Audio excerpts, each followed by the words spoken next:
Assalamualaikum warahmatullahi wabarakatuh.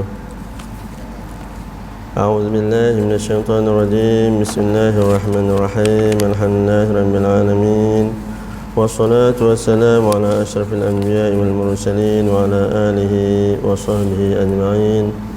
Allahumma salli ala sayyidina Muhammad al-fatihi lima ughliq wal khatimi lima sabaq. ناصر الحق بالحق والهادي إلى صراطك المستقيم وعلى آله حق قدره ومقداره العظيم ملء ما علم وعدد ما علم وزنة ما علم صلاة عظيمة القدر والمقدار. قال سبحانك لا علم لنا إلا ما علمتنا إنك أنت العليم الحكيم. قال رب اشرح لي صدري ويسر لي أمري واحلل عقدة من لساني يفقهوا قولي وسدد لساني واهد قلبي بحق سيدنا ومولانا محمد صلى الله عليه وسلم ولا حول ولا قوة إلا بالله العلي العظيم. أما بعد. Alhamdulillah, segala puji dan syukur dipanjatkan kepada Allah Subhanahu wa taala di atas segala rahmat dan juga nikmat daripadanya dapatlah sama-sama kita bertemu dan juga berhimpun dalam rumah Allah Subhanahu wa taala yang mulia ini. Mudah-mudahan kita semua dimuliakan oleh Allah Subhanahu wa taala di dunia dan juga di akhirat sana. Seluruhnya terima kasih yang tidak terhingga kepada Ayahanda Tuan Imam, seluruhnya kepada seluruh pegawai-pegawai masjid, ahli datang kuasa, tuan-tuan, puan-puan, hadirin, hadirat, muslimin, muslimat, ibu-ibu, ayah-ayah, abang-abang, kakak-kakak, sahabat-adik yang dirahmati Allah Subhanahu wa taala sekalian. InsyaAllah pada malam ni saya minta maaflah terlebih dahulu kerana tidak menyambung kuliah pengajian kita hak kita akidah sifat 20 tersebut. Saya mohon maaf daripada semualah ibu-ibu dan juga ayah-ayah, kerana pada malam ni sempena dengan malam yang pertama dalam bulan Muharram, iaitu tahun yang baru 1442 Hijrah. Mudah-mudahan kita semua ditunaikan hajat kita oleh Allah Subhanahu wa taala, dimudahkan segala urusan kita, dirahmati oleh Allah Subhanahu wa taala, dan lebih-lebih lagi diridai oleh Allah Subhanahu wa taala di mana kita berada sekalipun. Ibu-ibu, ayah-ayah, abang-abang, kakak-kakak, saudara yang dirahmati Allah, saban tahun kita sentiasa membaca doa akhir tahun. Tadi sebelum kita sembahyang maghrib kita baca doa akhir tahun.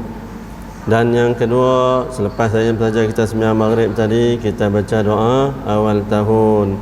Jadi antara amalannya ialah kebiasaannya kita baca doa awal tahun tersebut 3 kali ataupun sekali saja pun tak ada jadi masalah. Antara yang lain juga ialah kita baca surah Yasin. Kita baca surah Yasin dan seterusnya.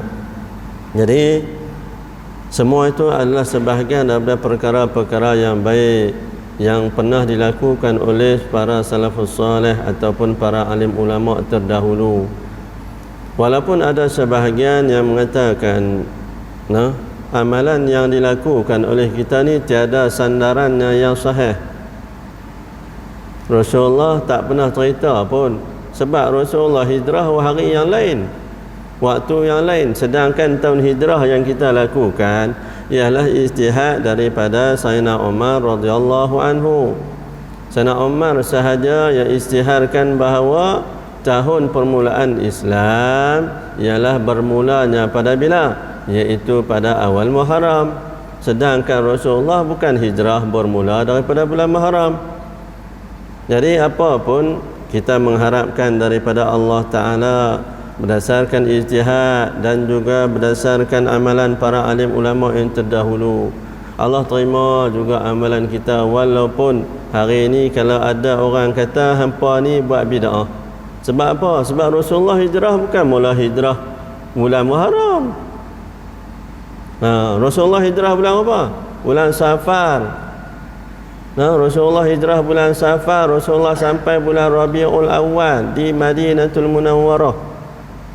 Rasulullah mula hijrah bermula pada tanggal 28 Safar dan sampai di Madinatul Munawwarah pada tanggal 12 Rabiul Awal, lebih kurang 2 minggu. Ada kata lebih kurang macam itulah di kalangan para alim ulama. Jadi kalaulah berdasarkan peristiwa Rasulullah hijrah, maknanya kita buat baca doa ni tak betul.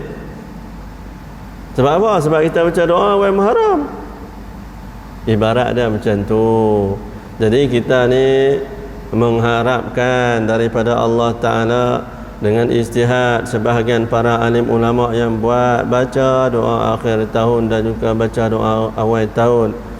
Allah apa? Allah menerima segala amalan kita dan juga Allah mengkabulkan doa-doa kita semua. Jadi ibu-ibu, ayah-ayah, abang-abang, kakak-kakak, sahabat-adik yang dirahmati Allah Subhanahu Wa Ta'ala sekalian, Rasulullah berhijrah adalah dengan perintah daripada Allah Subhanahu Wa Ta'ala.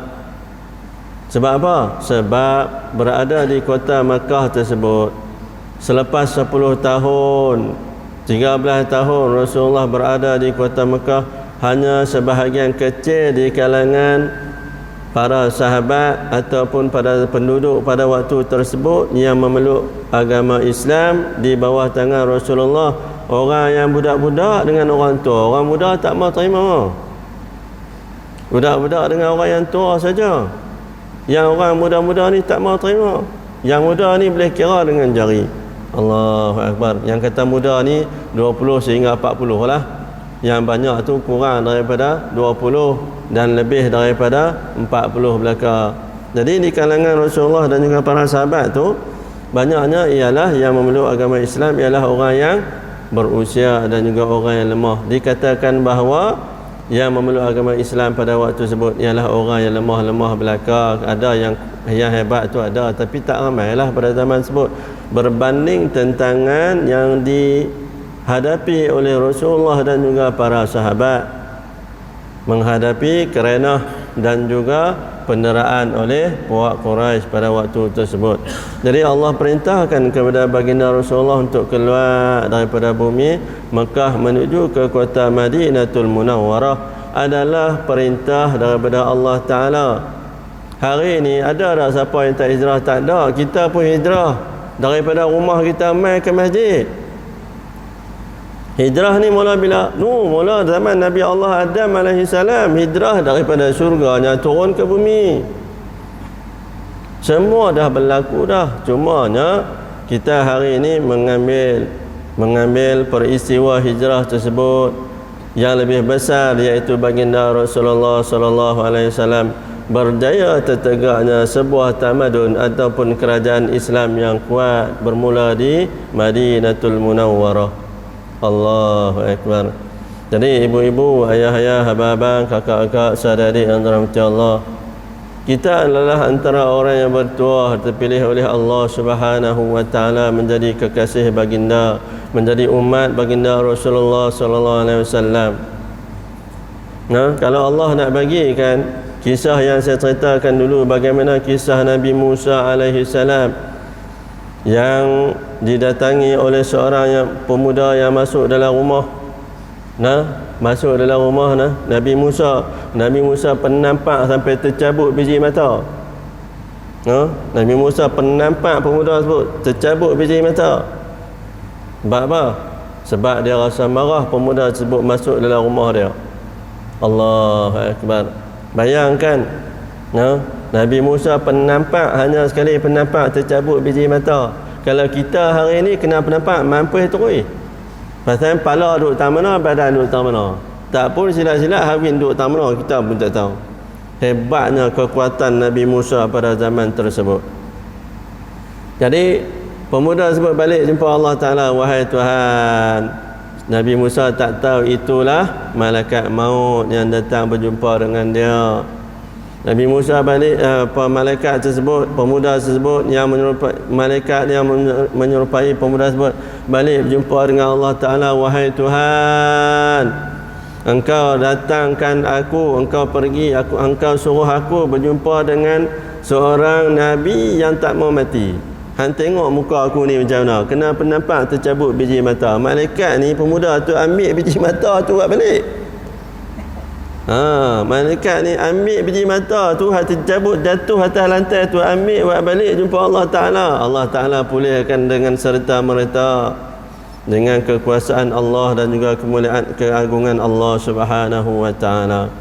Tengok, Allah Maha berkuasa.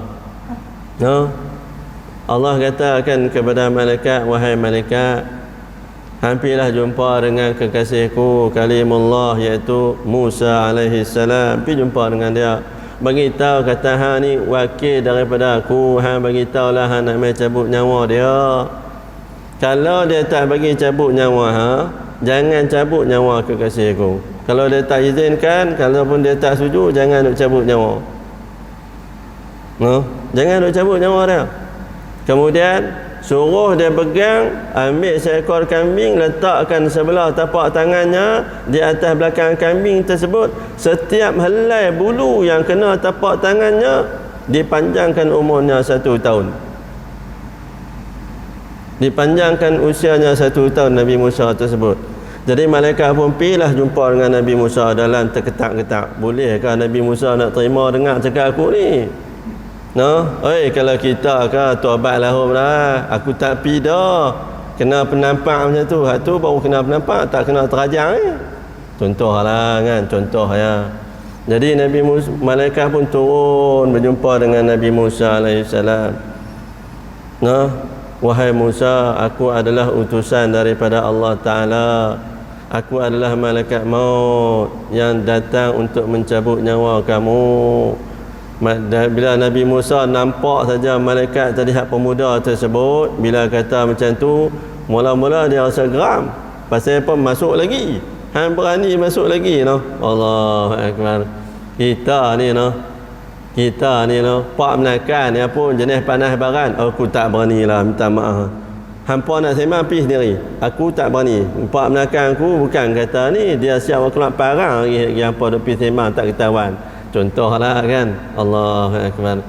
Nabi Musa sebut bila dapat melihat pemuda sebut dan bagi tahu dia adalah utusan daripada Allah Ta'ala, maka dikatalah kepada Nabi Allah Musa, wahai Musa, aku datang untuk mencabut nyawa kamu.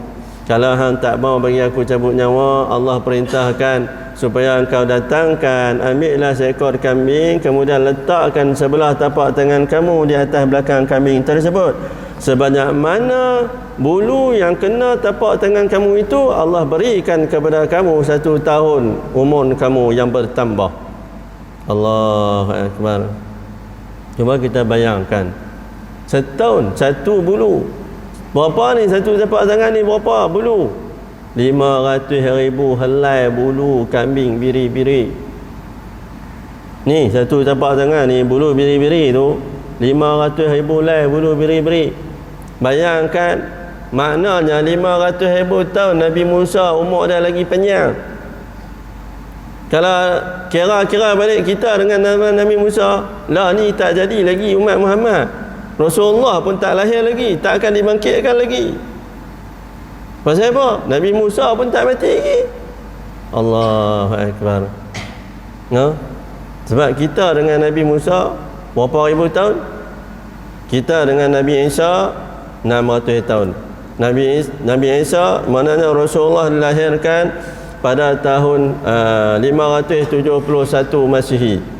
600 lah, kita 600.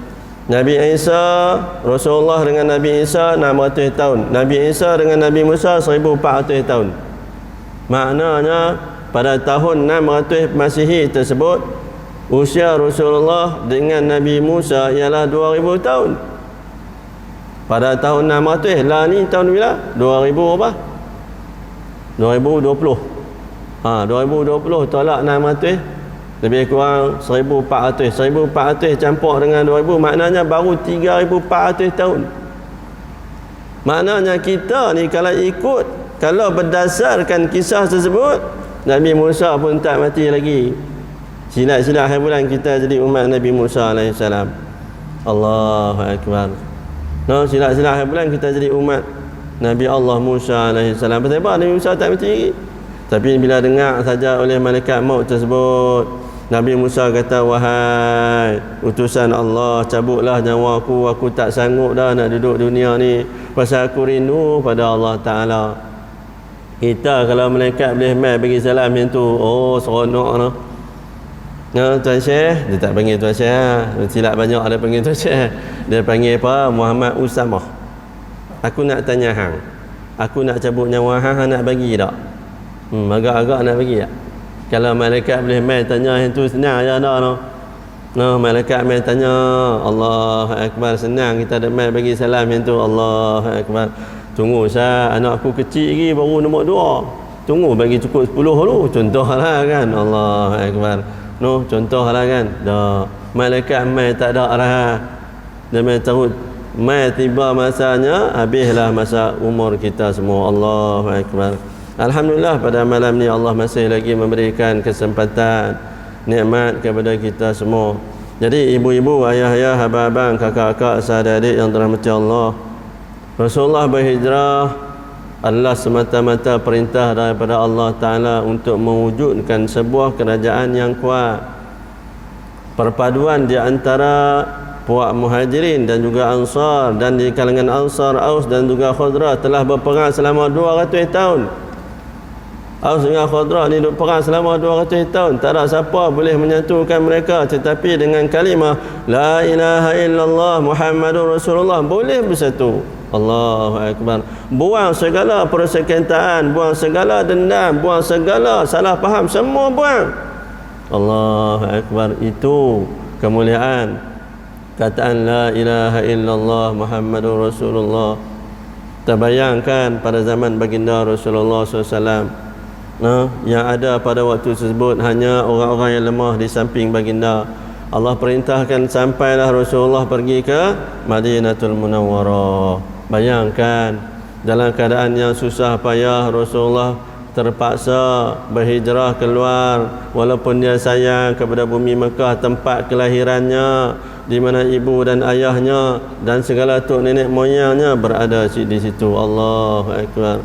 Bayangkan kita, cuba kita bayangkan betapa sedihnya baginda Rasulullah sallallahu alaihi wasallam. Kita pun ada, kita sedih, tak ada pun kita lagi seronok keluar. Tambah-tambah boleh pergi shopping, boleh pergi jalan-jalan, lagi seronok. Contohlah kan, tapi tak ada lah pergi shopping kan. Hari ini alhamdulillah kita boleh hijrah keluar daripada rumah kita, mai ke rumah Allah Taala. Mai daripada awal lagi tadi, petang tadi awal lagi sampai pasal apa? Pakai baca doa akhir tahun, baca doa awal tahun ni. Dikatakan bahawa Allah mewakilkan 2 malaikat yang menjaga seseorang untuk tahun ni sampai hujung tahun ni 1442 Hijrah. Allah wakilkan 2 malaikat untuk jaga. Kalau buat dosa juga tu jangan salah malaikat lah. Sebab apa? Nafsu kita. Sebab tu kita baca doa tadi. Ya Allah, tolonglah kami ke atas nafsu kami ni, lawan nafsu kami untuk tahun yang akan datang ni.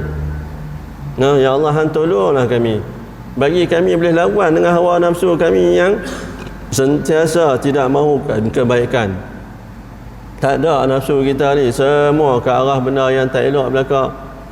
Bila nak mengaji saja, nak pergi mengaji, tak apa tak ada masalah apa. Ni saudara kita dia rakam, dia heran apa. Sekejap lagi boleh tengok dalam YouTube, tapi tak tahu dia boh ke tak. Saya pun tak tahu, tak nak ada buka tengok. Contohlah kan, ni dia duk rakam, tapi pun tak apa, tak ada masalah. Nak heran apa alhamdulillah ni teknologi ya. Allahu Akbar. Malam esok pula kita bersama-sama dengan Datuk Ustaz Kazim Ilyas mai pula Langkawi. Alhamdulillah. Para alim ulama, para cendekiawan, para asatiza, kita jemput mereka boleh mai ke Pulau Langkawi ni. Alhamdulillah, kita rasa betul. Kita masa bersyukur kerana mereka sudi mai ke tempat kita untuk memberikan perkongsian ilmu dengan kita semua, untuk memberikan semangat kepada kita semua. Alhamdulillah pada malam esok. Patutnya memang plan malam ni, memang plan, tapi mungkin dah dia janji dengan tempat lain awal lagi, jadi dia tak peraya nak mai. Dia kata hanya boleh pun Jumaat malam Sabtu, Khamis malam Jumaat. Patutnya kuliah saya tak ada malam ni ya dah. Patutnya Ustaz Kazim, tapi dah takdir dah dia tak boleh Allahu akbar, dia boleh main malam esok ya, tak apalah. Jadi bermula dah pada malam ini 1 Muharram. Apa yang perlu kita lakukan pada malam awal Muharram? Antaranya disunatkan kita berpuasa. Ada sebahagian ulama yang mentafsirkan dalam surah Al-Fajr, Bismillahirrahmanirrahim, wal fajr wa layalin ashr, dan demi fajar dan juga malam-malam yang ke-10. Dan malam-malam yang 10, iaitu iaitu tafsiran sebahagian para alim ulama, malam yang 10 ialah 10 malam di dalam bulan Muharram. Sebahagian lagi para alim ulama lain mentafsirkan 10 bahagian 10 malam di dalam bulan Zulhijjah. Jadi ada 2 tafsiran. Jadi antaranya ialah pada malam bulan Muharram. Jadi kita ni pada malam bulan Muharram ni kita digalakkan pada hari 10 Muharram ni kita digalakkan juga berpuasa 10 hari kalau boleh. Kalau tak larat, puasalah pada tanggal 10 Muharram. 10 Muharram ada lebih kurang 20 peristiwa yang berlaku kepada para rasul dan juga nabi-nabi yang terdahulu. Lebih kurang 20 peristiwa yang berlaku pada tanggal 10 Muharram. Tak apalah. Dan kita ni dikatakan oleh baginda Rasulullah mengatakan, sesiapa yang berpuasa pada tanggal 10 Muharram ataupun hari Ashura, diampunkan dosanya setahun yang lalu. Kemudian kita disunatkan juga berpuasa 9 dengan 10 ataupun 10 dengan 11, tapi yang paling afdal 9, 10, 11 Jumaat, Sabtu dan Ahad. Bila? Minggu depan. Kalau boleh buat 3 hari lagi baik, cantik. Jumaat, Sabtu, Ahad. Sebab Sabtu jatuh 10 Muharram. Jadi kita buat Jumaat dengan Sabtu dengan Ahad kalau boleh. Kalau tak boleh buat apa dia? Sabtu dengan Ahad. Ataupun tak boleh juga buat 9 dengan 10. Ataupun paling koman pun buat 10 hari bulan. Tu paling koman. Yang teruk tak buat langsung. Po sunat je pun. Yang hampa duk mengkelih bersahabat sunat lah. Aduh, heran sungguh tu. Hak wajib hampa tak mau nak buat. Duk kira nak buat sunat, tak apa, ikut suka hang. Duk mengkelih buat apa dengan dia. Dia fikir dia je nak buat, tak mau buat sudah. Tapi kalau kita boleh buat, satu rahmat daripada Allah Taala. Ibu-ibu, ayah-ayah, abang-abang, kakak-kakak, saudara-adik yang dirahmati Allah. Jadi itulah cerita abad hijrah. Hak tu lah sikit. Pasal apa? Saya nak cerita antara amalan yang boleh dilakukan. Baik, ibu-ibu, ayah-ayah, abang-abang, kakak-kakak, saudara-adik yang dirahmati Allah. Balik rumah lagi lepas sembahyang Isyak nak baca surah Yasin pun bacalah. Nak baca surah Yasin pun baca. Tapi di kalangan amalan para alim ulama yang terdahulu, di antara amalan para alim ulama ialah baca ayat kursi malam ni sehingga sebelum sebelum terbitnya matahari ataupun sebelum masuk waktu subuh. Berapa kali baca? 360 kali. 360 kali. Sikit ya, 360. Tunjuk jari senang. Baca mampu 1 jam baca. Malam ni baca. Jangan tidur. Kalau tidur pun bangkit sambung balik. Sebagai contohlah saya katakan 360 kali nak baca macam mana? Nak baca macam mana? Bacalah sejam 60 kali. Pukul 10 60 kali. Pukul 11 60 kali. Rupa-rupanya tak ada habis. Pasal apa? Tidur dulu. Jaga-jaga subuh. Kalau boleh baca tu bagus. 360 kali. Ibu-ibu, ayah-ayah, abang-abang, kakak-kakak, saudara-adik yang dirahmati Allah, baca 360 kali. Minggu depan saya nak dengar berapa orang buat, kemudian berapa lama. Tu dia. Berapa orang buat, kemudian berapa lama. Kalau boleh buat ni kira hebat lah. Kita baca ayat kursi berapa minit? Kita baca ayat kursi berapa minit? 2 minit lah. 2 minit lah, kita kira 2 minit lah.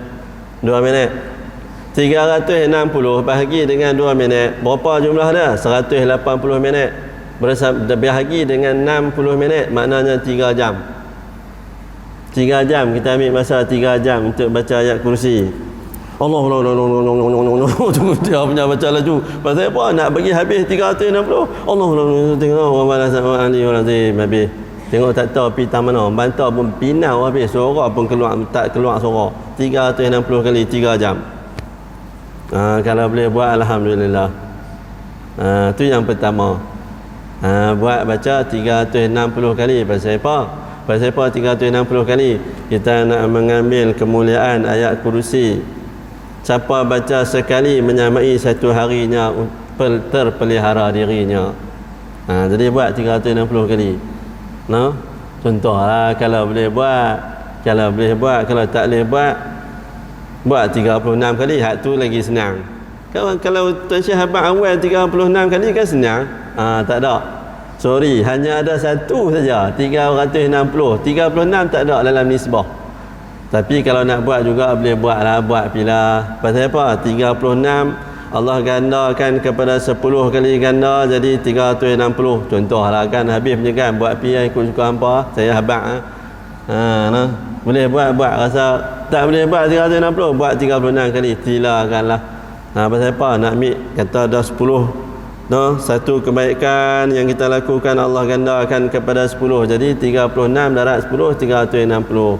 Walaupun tak sampai, sepatutnya ialah 360 kali kita kena buat. Itu yang pertama. Yang kedua, antara perkara sunat dia, antara amalan, bukan sunat, amalan para alim ulama. Nak kata sunat tak berani. Nak kata sunat tak berani. Jadi saya kata amalan para alim ulama. Kalau nak buat, tak mau buat pun tak apa, tak ada masalah. Balik saya lagi. Balik saya lagi, semua singgah kedai. Pasal apa kena pergi kedai? Balik saya lagi, semua singgah kedai beli susu. Sunnahnya minum susu bermulanya daripada matahari terbenam waktu maghrib sampai subuh esok. Maknanya minumlah susu walaupun seketak sekalipun tak apa. Asal tak ada agak susu kotak, beli susu tin, bancuh buat ayak jadi susu. Tak apalah. Pasal apa? Ulama kata tafaulan, mengharapkan mudah-mudahan dengan susu yang putih bersih tersebut, hidup kita selama setahun yang akan datang juga suci bersih daripada segala dosa dan juga noda. Siapa yang tak ada susu di rumah pergi beli lagi. Tak pun telefon, mana Izzat tak ada. Dia ada jual susu, suruh dia pergi hantar ke rumah. Contohlah kan. Tanya Izzat ke apa ke, siapa dah ni ke, tak lagi nu. Kes Nizam tak? Ada aku tu. Sekali lagi ayah dan ibu-ibu balik lagi. Telefon kes Nizam, jangan tutup lagi. Malam ni hang tutup pukul 12. Pasal kami nak pergi beli susu belakang. Hantar ke tak? Hantar tak, hang pun kena minum juga susu. Tu dia, abang ada itu. Minum susu. Tak apalah, belilah. Kalau ada 5 orang, 5 kotak. Yang tu lah, 220 ml tu. Kalau tak pun belilah 1 liter, minumlah seorang pun, banyak mana pun. Tapi apa? Dengan niat Allahumma barik lana fihi wa zidna minhu. Baca doa, ya Allah berikanlah keberkatan kepada kami dengan susu ini, dan juga tambahkanlah kepada kami daripada susu ini kemuliaan, keberkatan, kesucian, kebersihan, segala-galanya kita minta baik. Minta juga hati kita ni suci bersih seperti mana susu yang kita minum. Daripada fikir benda tentang fikir masalah dunia, fikir masalah orang, fikir masalah keluarga, fikir masalah pasangan, teringat tentang Allah Ta'ala. Itu antaranya. Kalau boleh buat, kalau tak boleh buat tak apa. Saya habaknya. Saya habaknya. Saya bukan kata wajib pun. Saya lagi duk pergi buat pula hari kata ni, Tuan Syekh kata wajib, mampu sekali tu. Duk pergi tanya Datuk Mufti, tanya esok Datuk Kazim minum tak susu semalam? Out, fail. Tu dia ada pergi cerita kali dengan dia pula.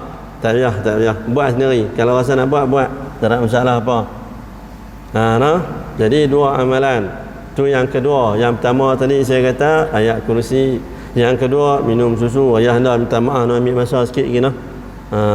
Yang ketiga selawat. Yang ketiga ialah selawat. Kalau boleh selawatlah pada malam ni. Kita mohon keberkatan dengan berkat selawat kepada baginda Rasulullah SAW. Kita mulakan hidup kita dengan selawat agar syafaat sampai kepada kita, ataupun kita mohon syafaat dengan selawat itu sampai kepada baginda Rasulullah bersempena dengan awal tahun, yang mana kita akan sentiasa lakukan selawat.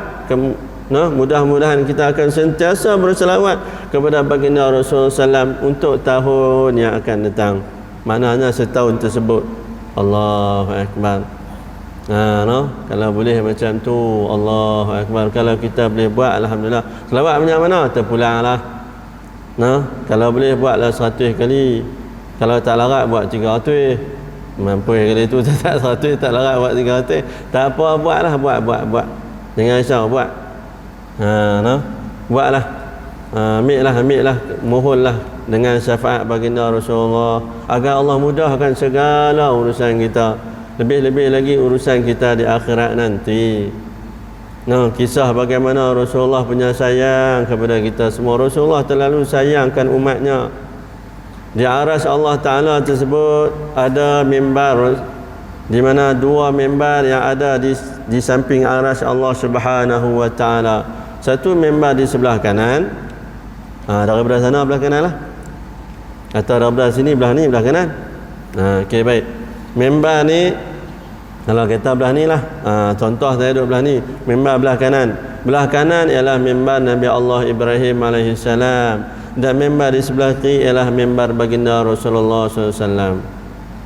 Kemudian para sahabat pun tertanya-tanya, wahai Rasulullah, sedangkan engkau kekasih Allah Ta'ala, bayangkan, engkau tu sedangkan kekasih Allah Ta'ala, pasal apa mimbar kamu di sebelah kiri sedangkan mimbar Nabi Allah Ibrahim sebelah kanan? Patutnya hang kena duduk mimbar belah kanan. Pasal apa hang duduk mimbar belah kiri?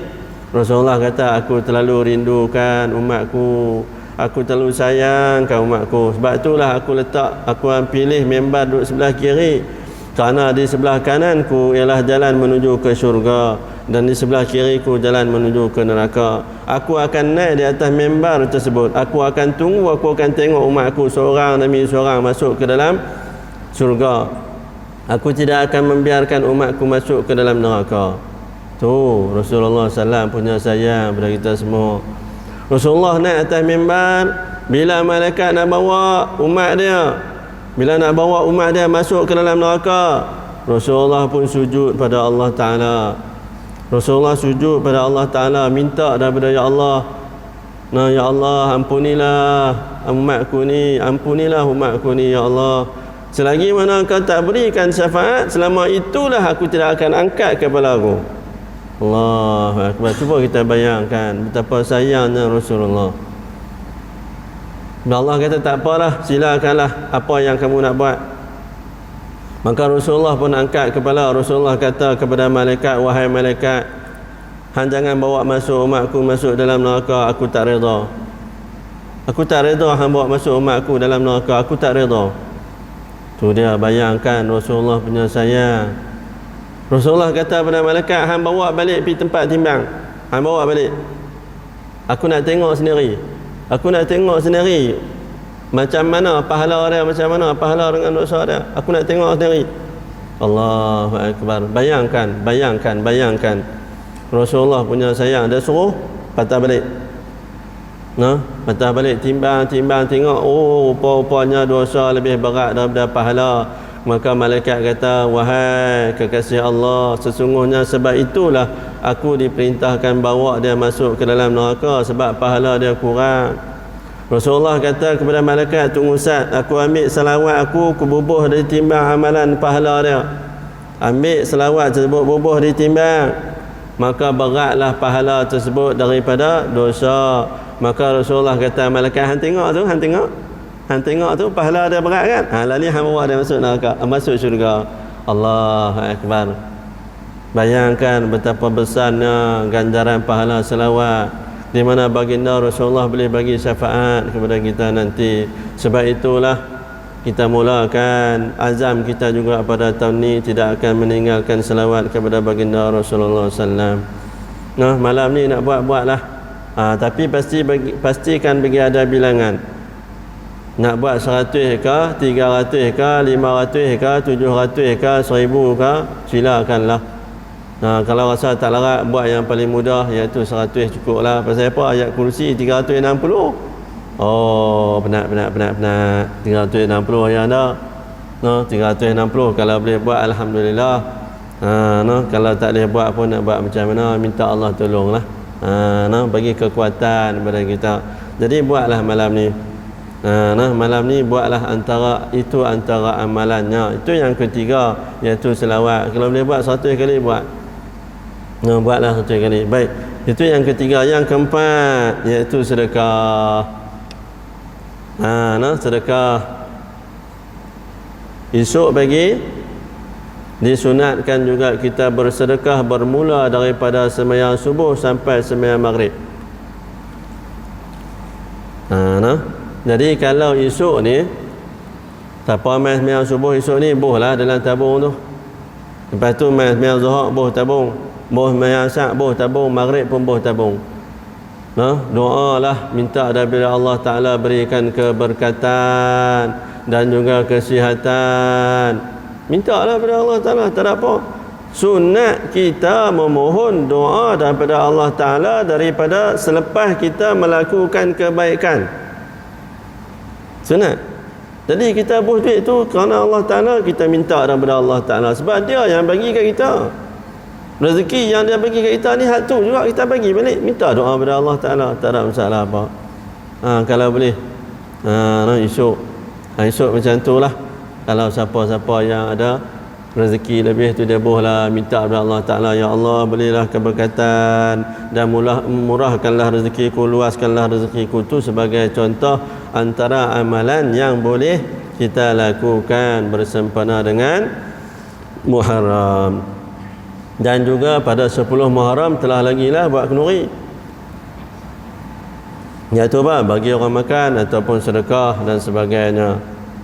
Di antara kata-kata di kalangan para alim ulama, sesiapa yang bermurah rezeki kepada ahli keluarganya pada tanggal 10 Muharram, murahkan rezeki maknanya dia mempermewahkan makanannya pada tanggal 10 Muharram ataupun bagi sedekah pada tanggal 10 Muharram, maka Allah akan luaskan rezekinya untuk setahun yang akan datang. Begitulah yang kita harap daripada Allah Subhanahu Wa Taala. Kita ni insan yang lemah, insan yang susah, minta kepada Allah Ta'ala. Tapi kalau Allah tak bagi pun jangan kata apa, pasal kita ni hamba. Bukan semua Allah bagi, Allah simpan. Boleh jadi yang kita minta tu Allah simpan dalam syurga lagi banyak. Allah nak berikan gandaan kepada kita dalam syurga lagi banyak. Jadi janganlah kita doa sambung, aku buat doa dulu, aku buat macam-macam, rasa tahun ni lagi susah daripada tahun lepas. Tak, jangan cakap macam tu. Sebab kita tak tahu Allah simpan. Allah simpan yang lebih baik untuk kita semua. Tapi apapun kita mohon daripada Allah Ta'ala. Wallahu alam.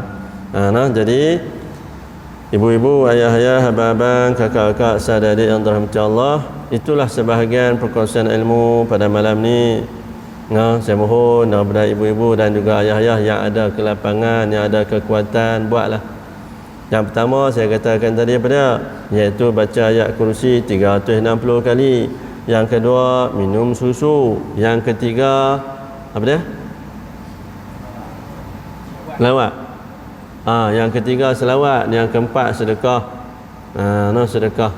Itu antara amalan yang kita boleh lakukan bermula pada saat ini sampailah esoknya.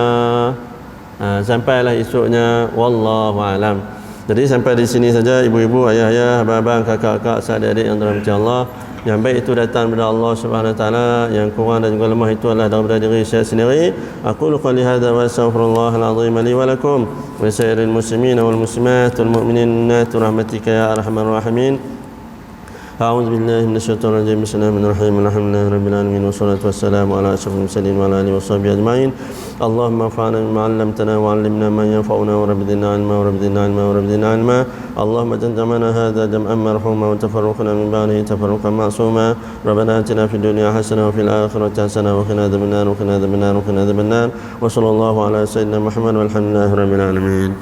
Marilah kita tutup majlis kita dengan tasbih kafarah dan suratul Subhanakallahumma wa bihamdika asyhadu an la ilaha illa anta wa astaghfiruka wa atubu ilaik.